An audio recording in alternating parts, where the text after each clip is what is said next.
Welcome in. It's that time again. Time to walk in and dive a little deeper in the Jacksonville Jaguars. This is the Duval Dive. Of course, I am Kyle Nash, the student of the game of the Jaguar Report. And this podcast would not be complete without the great football mind of my dude of BigCatCountry.com, Travis Holmes. What's good with you, champion? Man, I'm doing well. I'm feeling fat after this Thanksgiving. I'm feeling very thankful for these Jacksonville Jaguars. What's going on, bro? And see, listen, in that eloquent fashion, let us be among the last to wish you a happy Thanksgiving. Hope that your holiday went well and that your football was gracious. It certainly was for the Duval Devout on Sunday when they went to Houston to take care of business. We'll get in that in just a minute. But Travis, since you kept with the food analogy, let me dump this in here a little bit on you. I feel like you went with the food. I'm going to go with the food. I feel like the Jacksonville Jaguars are analogous to McDonald's potato goods. Yes, I said it. McDonald's potato goods. All right. Because I went to breakfast this morning and listen, McDonald's fries get all this hype and people want to say they're the best ever, and they aren't, but they're just really, really good. I'm not here to tell you that Trevor is bad. He's really, really good. Maybe he's a skosh overrated, but he's still what everybody talks about. But you want to know what really makes me smile? That's McDonald's potato. And I realized it this morning when I took a crisp bite into the golden brown hash browns, and they made me smile. Made me realize, yes, that's the reason I actually went to McDonald's was for these hash browns, not for those fries. The defense doing a butt ton of weight. And of course, we'll have a lot of video evidence to that here during the show that you'll break down as well. And by the way, this isn't me hating Trevor. You see the at TG on the social. Don't come at me like, Trevor Lawrence is stupid. No, he's good. He's good. Yes. I think he's I mean, he's definitely top 10. Maybe we'll talk about top 7 or top 5. I don't know. But what I can tell you is as far as getting W's this year, hand me the hash browns, Travis. I'm just throwing it out there.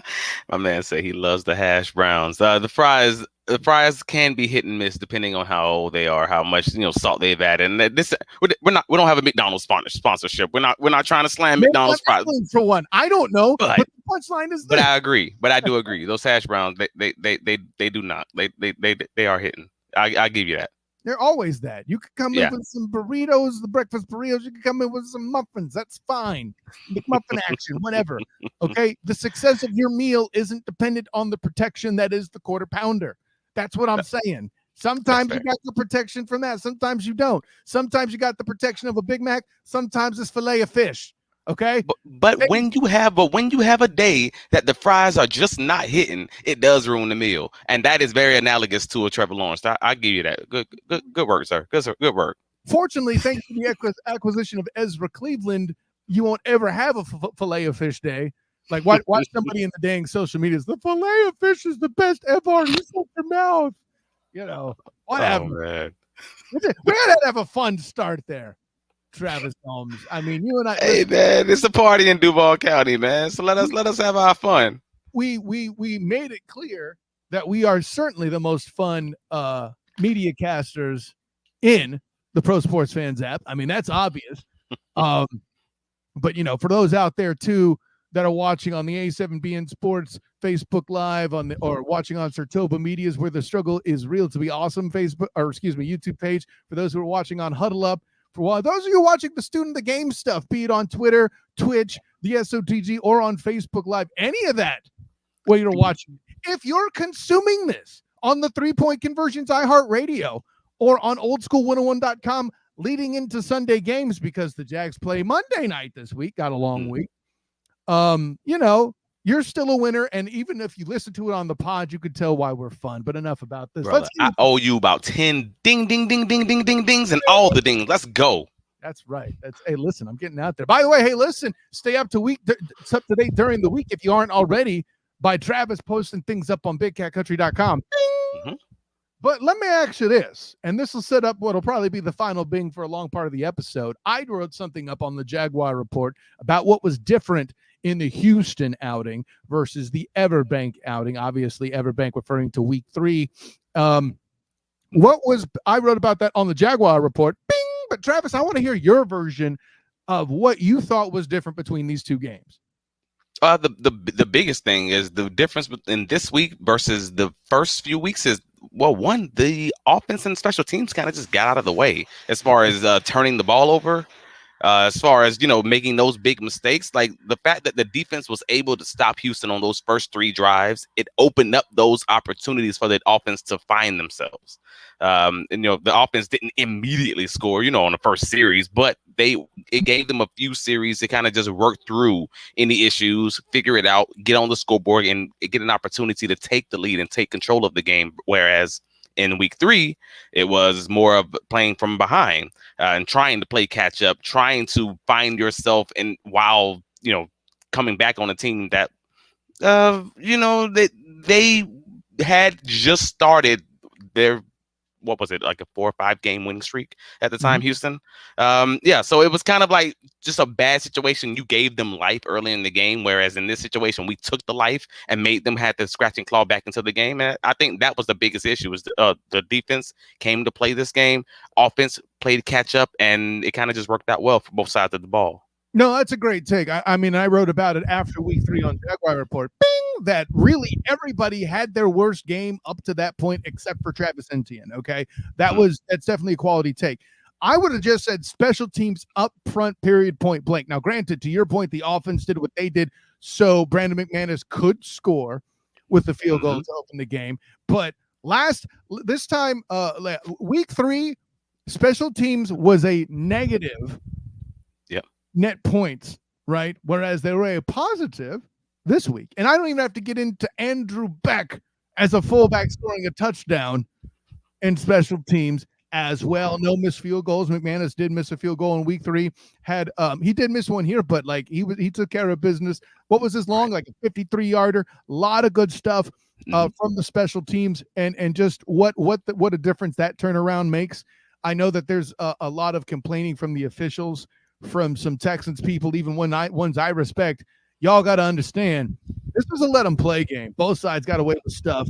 And for every complaint about this catch or that catch, all I got to do is point to the officials giving Trevor an interception in his stat column that he did not actually throw, and I can pretty much end it there. Right. And if you listen to the Jaguar sounds of the game, you could hear the coaching staff and the players talking to each other about the fact that they were basically letting them play, and that the offensive line and the secondary for the Texans were grabbing and holding, and the refs just weren't going to call it, and they were going to have to play through it. So it's just common knowledge, and this is not just fans saying this. This is active, film from the game, where the coaching staff and the players are all saying, hey man, they're out there holding, and they're just not going to call it. So you're going to have to figure out a way to win in spite of. Yeah, well, right, exactly. And I think that's the good thing about Trevor's interception, air quotes, being early enough to where they can make that adjustment. And I could argue both teams kind of realized that early enough to where adjustments were made. I liked the physical play in the game. And listen, this is not me indicting the Houston Texans. There's a reason why I picked them to win 7 when everybody else was running for the hills outside of the state of Texas. And now it looks like I'm a pessimist picking even that. But come on, who had CJ Stroud MVP candidate and a team having both the potential offensive, the potential defensive, and the likely offensive player of the year on the same bleeding squad? No one had that, Travis Holmes. And if they claim they did outside of the state of Texas, they are in fact lying. I mean, we're talking about they have 2 legitimate options for offensive player of the year. Offensive rookie of the year. Oh yeah, that piece. Tank Dell votes though. Let's be real. I mean, I'm not saying he should. I'm saying he will. This is tantamount to Robert Griffin III, RG3, and Alfred Morris the year they both came out in Washington. Right? Nobody remembers who Alfred Morris is now.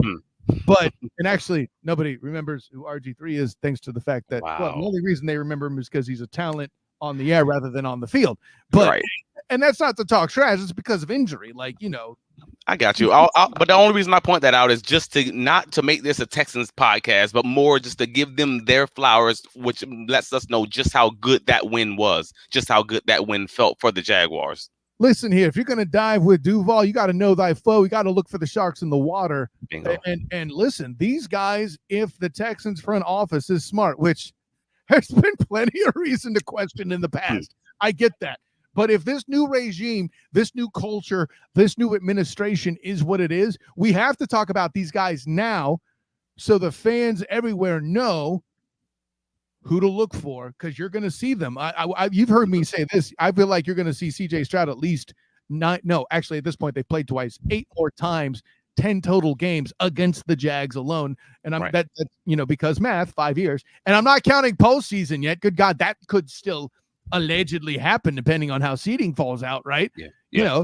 So it's man, these Texans are a team that's on the rise, sort of in a way that they were with Deshaun Watson, with J.J. Watt, with DeAndre Hopkins and that group. I feel like they're not there this year. I think that's next year. That's fair. They are on the rise. However, I want to make sure I acknowledge the fact that we did help them in this game. There are many people. We had the conversation on the PSF app when we talked about the fact that, hey, we left 7 to 11 points on the board in the first half of the game. We didn't get Calvin Ridley involved initially. We did have some issues in the red zone that popped his head back up again. And to that point, we're still 24th in the league in red zone scoring. Like, that's behind the Panthers, Packers, and Vikings. And Trevor Lawrence has the 5th worst red zone completion percentage right now. Like, these are things that we still have to work on. We're winning in spite of these things, but it's that we have the second highest NFL average depth of red zone targets at 10.3 yards per attempt, which is crazy when you're inside of the 20. So everything they're doing, so that's not just Trevor, that's Press Taylor and the scheme of the offense. They're doing everything vertical and outside of the hashes instead of trying to get that yak or those crossers.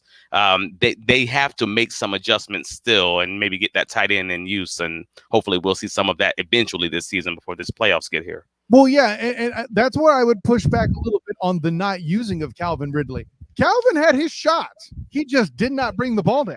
I mean, yes, that is fair, but that is one catch for your quote unquote wide receiver one. I mean, we believe that to be the case, and in the whole first half of the game, because that was closer to the halftime. The play calling tells us he's WR1, right?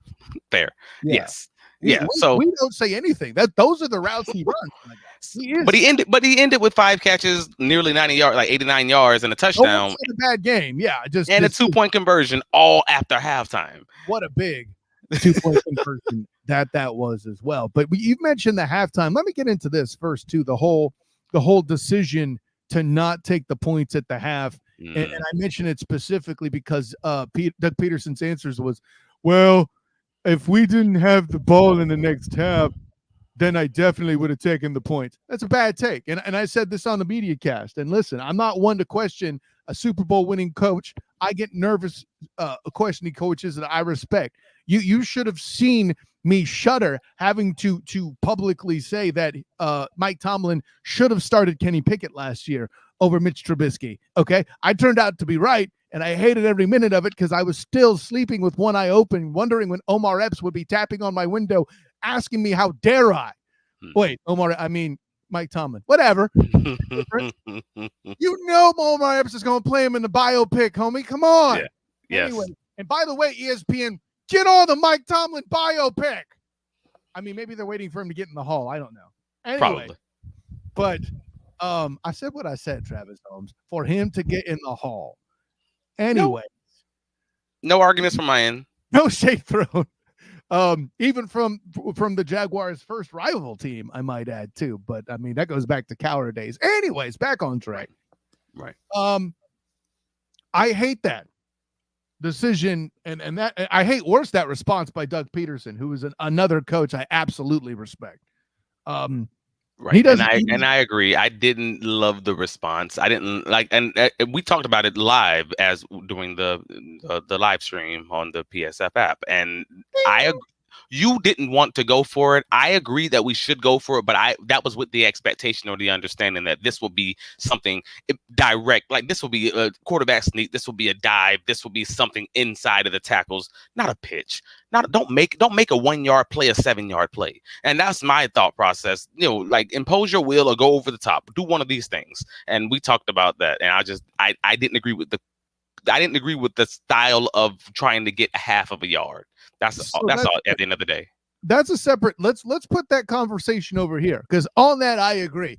If you're going to make the mistake of not taking the points, which if you look in the stream, I was shouting at the screen long before the play happened. This wasn't Captain Hindsight, Right. which That's we're very mindful to not have him in our superhero universe. Okay, it's right now. It's the student, the champion, Ship, and John Shipley, and I don't know anybody else who you want to give a superhero name to that we throw props at often, but we'll think of them as we go along. But what I'll say is this: if you have those 3 points, you then with the ball have the ability to turn it into 10. Bingo. If you take Coach Peterson's attitude, well, what the heck, we have X. Well, now you've put yourself in a position where you could potentially walk away with nothing, which they did. The only reason this game is close is this decision, right? You're not wrong. And this is a great conversation to have after a victory. And that's why we can have the conversation. And I know there's some people out there who are just like, on to Cincinnati. Yeah, but if you always act that way, then eventually you will lose a game on a bad decision, because we never evaluated the bad decisions that were previously made. So we win or lose, we wanted to have these conversations in a vacuum. So, and I think I agree with the overall thought process, though. Like, yeah, if you're playing conservative or if you're playing smart on the road, then yeah, you probably should just take the points. I mean, that's how Denver's put together their winning streak, is simply just taking the points. They rarely ever go for it on 4th down. So you can see it working for some teams also in that argument. That being said, there's a lot of places where Peterson goes for it on 4th, and I'm a huge fan. Like these things he does in the middle of the field instead of punting, love that he does that. I mean, that is the new world order of the NFL. That is the proper usage of analytics, right? As somebody who does data for a living and watch people get this wrong for so many different reasons, the analytics that actually have to do with going forward on 4th down in the middle of the field have nothing to do with whether or not you will make it. What? I mean, yeah, it's cute that the percentage is high that you will make it, and it's higher than most people will think. And a lot of people have, to quote my great friend Travis Holmes, have the lemon booty about 4th down. I totally get that. I also said on this show, by the way, I think this is your fault. But the real analytics are, what is the positive? What is the best case scenario should you kick it? The punt only gives you about another 10 or 20 yards if the kicker or the punter makes a mistake. It's more likely you're going to get a touchback the closer to the end zone you are without going for a field goal, right? That's simple physics, ladies and gentlemen. So it's the opportunity cost. And that's what it's really about. Exactly. At this point, you may as well go for it because of the opportunity cost is minimal. The reward is higher and the risk is minimalized. Exactly. You got it. But there's other momentum factors. Like if his answer was, I believed in what our defense was doing and we were in CJ Stroud's face and we were causing problems and we were making life difficult and we were making the young quarterback uncomfortable, and I thought that they would be able to bail us out if we missed, that answer I could live with. Oh, well, if we didn't have the ball, I would have taken the points. No, it's trash. Do better, Doug. Man, you are fired up on that one. All right. I'm on that one. I hated that answer because I know he's better than that, man. Don't coach speak me. Well, maybe he did. Maybe he did have confidence in the defense, and maybe he was just looking forward to Josh Allen getting that 2.5 sack and that shared sack. He knew what was coming in the future. He is the Captain Hindsight. How about that? Maybe that's it. Yeah, maybe Doug just knows. He knows what's coming. So we have Josh Allen having a heck of a second half. We have a lot of guys behind him: Roy Robertson, Jeremiah Ledbetter, Trevon Walker. You have a lot of guys just having big days, whether or not they even make the stat sheet. I'm like, all right, cool, dope. Let's talk about those guys because they helped close this game out. And that we had a field goal that was missed by half of a yard. Yeah, 1 yard. And we had a big sack on that last series that resulted in that being that 58-yarder instead of a 56-yarder. Let's get into that. Yeah, my guy over here, like making the Thanksgiving analogy. You said you spent all your labor setting the table. I'm over here just a lazy uncle drinking the damn eggnog. Let's get to this video right here. So, Oh man, on this one, this is Mr. Roy Robertson Harris with the sack with the swipe across the guard's face. Didn't know he was coming. Yeah. It's just an incredible play, incredible move. And on this play, we have everyone's seen this. This is one of the Josh Allen sacks that they were trying to scheme up a screen pass behind it, but this is Jeremiah Ledbetter with the finger on him. He's the reason that CJ Stroud has to hold the ball, and he gets no stats on this play, but he is the reason that it happens.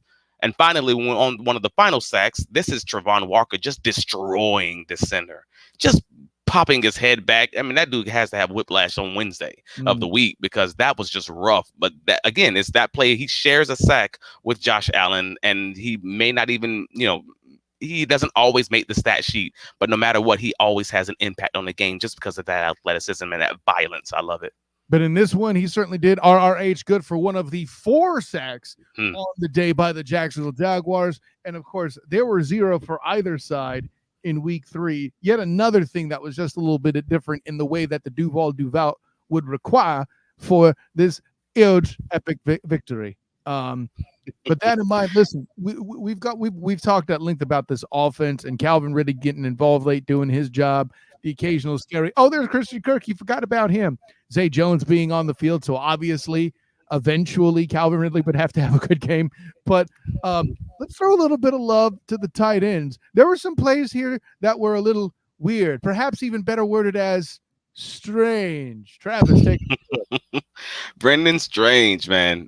Again, he didn't make the stat sheet, but he just does a lot of cleanup work. I call him the Juggernaut from X-Men. Just keep an eye on him. He runs over 2 guys in the coverage. Both the flat defender and the hook defender, linebackers, end up on the ground because Brendan Strange is basically the Incredible Hulk. Just boom, just runs the guy over, and the second guy is on the ground. And then he blocks 2 guys, making this what may have been a 10-yard catch ends up being a 42-yard gain. With Luke Farrell just down there, just it's a tight end party, and this is the big play with Calvin Ridley. The timing is weirdly almost off where we're 1 yard from Brendan Strange and Trevor Lawrence colliding into each other, and that just being a horrendous play. I was happy that they were able to get this one off. But that was all there. We were this close to that execution just being off, and this huge play being a huge play for Houston. So happy to see it go the Jaguars' way. Yeah, no, great job by Trevor on that one to climb the ladder here. And here you are making references that are worthy of both. Yeah, it's a juggernaut talking about the X-Men. And then, of course, you're talking about a tight end party. Let me cue up Cisco for the thong song. That'll be a song about some tight ends. That's not what you meant? Anyways. I'll tell you what, some games that looked like they were going to be tight at first, not so tight upcoming here on Monday. You got the Bengals heading over to Everbank Stadium. The hope is that you and I both will be providing a watch along via MediaCast on the Pro Sports Fans app. At the very least, I will be there. We will have that working for us, but I'll put it this way, my guy. What do the Jags have to do to make sure they don't take this squad too lightly? Because Zach Taylor he's not the best coach in the NFL, but he's smart enough to take advantage of mistakes you might make. And Jake Browning is not Joey Burr, but this is a former Washington quarterback that isn't bad. Right. So that's just going to be the weird thing, because this is the Cincinnati Bengals who had their new quarterback in his first game against a divisional opponent who always plays them tight. They always play it just really close to the vest. So Jake Browning did okay in his first NFL start, like considering those circumstances. But honestly, just being real, the Steelers could have walked away with like 3 or 4 interceptions in that game because they got their hands on a lot of balls. So I know that they're going to they're going to coach around his deficiencies better than they did in this first game, because I believe they only had 9 rushing attempts in the game, and 45 of Jamar Chase's receiving yards came on tip balls. Like, that probably should have been interceptions. Like that happened. Insane, like, which is an insane stat. So I say all that to say the Jaguars shouldn't take this team lightly, because teams shouldn't have taken the Jaguars lightly when they lost against Houston. It's the same type of scenario where it's a week-to-week league, and a team that just got destroyed, a la the Denver Broncos versus Miami Dolphins, can turn around and end up beating the Kansas City Chiefs. You don't know. It's matchup by matchup. So you don't take it lightly, because Jake Browning, who also didn't have T. Higgins last week, who probably looks like he's probably going to play this week, that changes a lot of this. So you don't want to give them that opening. You don't want to give them life earlier in the game. You want to take them seriously and come out and handle business. In addition, the Bengals also got Sam Hubbard back last week against Pittsburgh, and knowing that we lost Robinson, it's going to be a good party for Ezra Cleveland, a good party for Walker Little and Harrison, as far as going against him and going against DJ Reader. Kind of see what that's going to be like as far as stopping the pass. So this is going to be interesting, to say the least.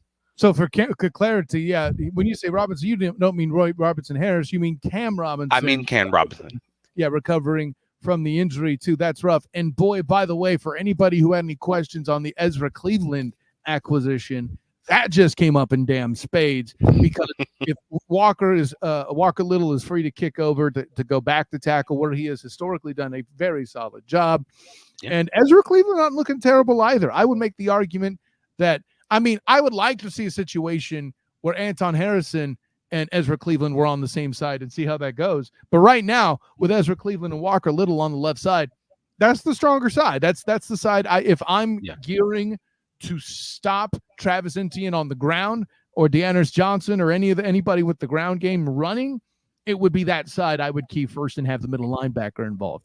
Right. So who knows? Maybe they'll coach accordingly with that. The Jaguars and Doug Peterson. Missing Cam is huge, and let's be clear. The main reason I said it early in the year, just when Cam was on suspension, and I kind of assumed he would miss time to injury. Not to talk trash on the guy, that's just been history. And this is the reason why I maintain the Jags are a 10-win team, a one playoff win team, and I don't think they'll get too much further. And this is just because that's the one part of the lineup they have to really address. And I was pushing forward in the draft. It just didn't happen. One could argue that the take Binsby pick. Maybe I'm more right than I thought I was at one point. I don't know. I remember seeing him in camp standing next to John Shipley and be like, I might have been wrong about this one, but we'll see. Time always tells on draft. Exactly. You could be right this year and wrong next year. We'll never know, but for this year, it's looking more right than not. I'll give you that. And I'll say this: if they got a young lineman who ended up doing just as well as Anton Harrison, I'd look like a bleeding genius right now. I know I'd be telling you all about that. That's also fair. Yeah, that is also fair. And you obviously mentioned the Cam Robinson injury, of course. Just an FYI, from the Bengals' perspective, they also lost their will linebacker Logan Wilson and their starting cornerback Cam Taylor Britt, and we already talked about T. Higgins. So those are all the people who are kind of up in the air whether or not they're going to play. They lost Logan Wilson last week against Pittsburgh, and Cam Taylor was out for the Pittsburgh game. So we'll see how that goes as far as practice reports. And T. Higgins is probably going to practice on a limited basis. So we'll kind of just see what that's looking like. But for the Jaguars, we just pretty much have Tyson Campbell and Travis Etienne, both who are day by day and likely going to practice on a limited basis this week. So we'll see.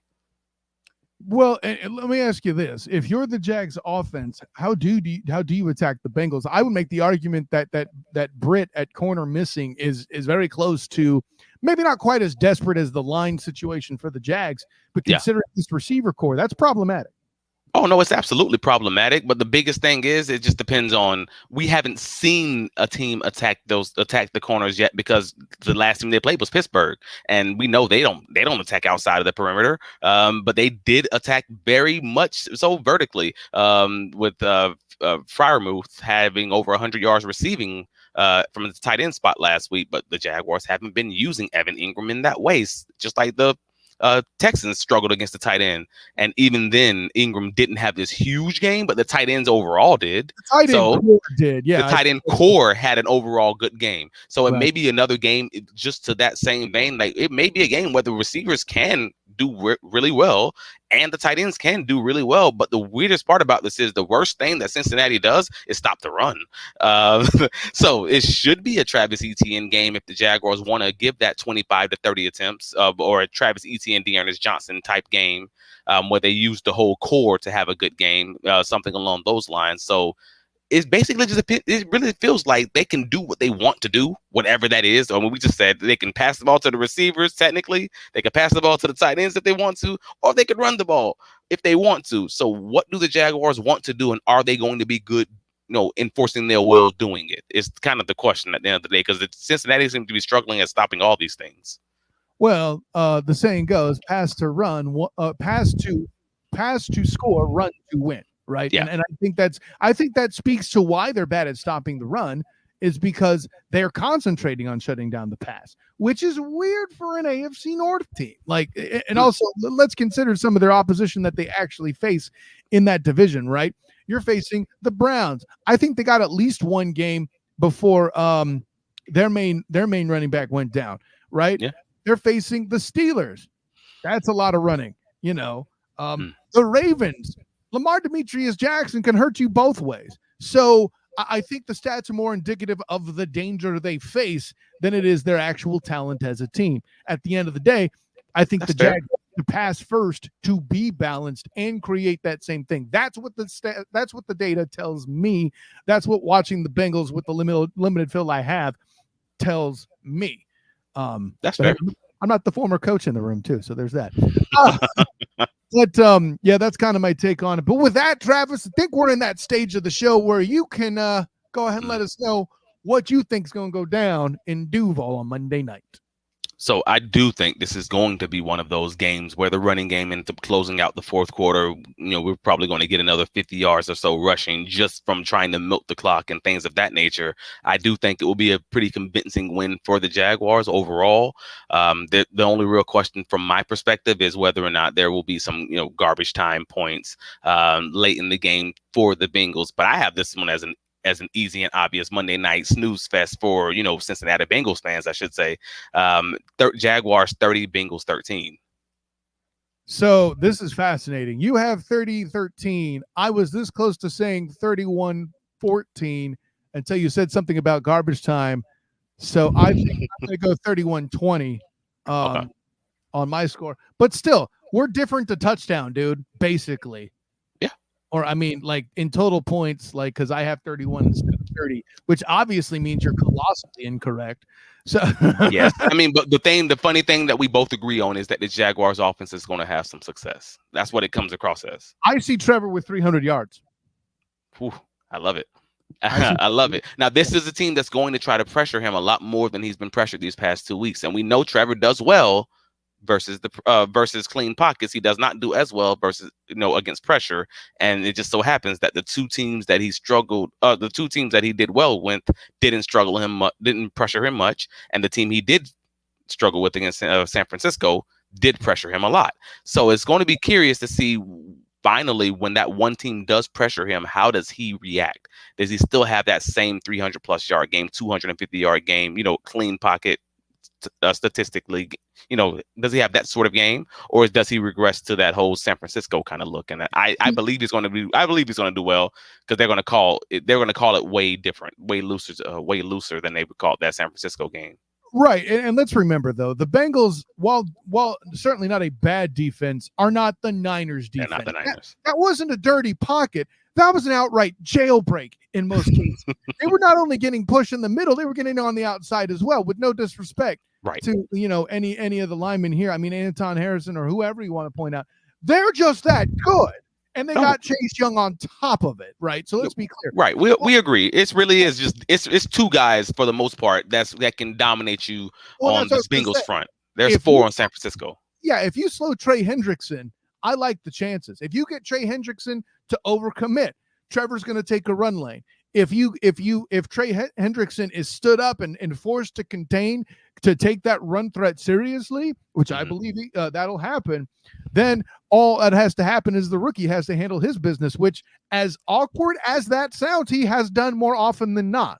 So, there's a winning recipe there. I'm not saying Trevor won't get sacked. I am saying I'm saying that the Jags will still control the ball relatively well. I don't see a turnover in this game. And I would even argue by either side, I don't see a turnover in this game. Browning does not look like, I don't think he's going to be risky with the ball. You are wild, sir. He will have 2 turnovers. I'm going to say it now on the record.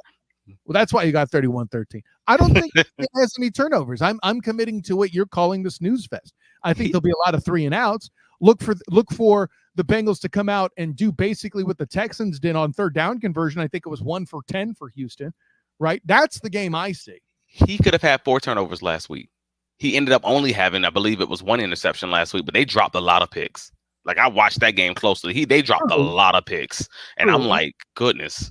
And listen, maybe this is me, for all the love I threw at the Jags defense, me not giving them enough credit. I think with the extra day to prepare and just more time and him getting more comfortable, right, you can see a quick advance. If I were to set the over-under, it would be at 1.5. 2, I think, is tall, but then what we're saying is maybe Browning makes one of them and somebody else on the offense makes the other. That's perfectly plausible. That's fair. I got you.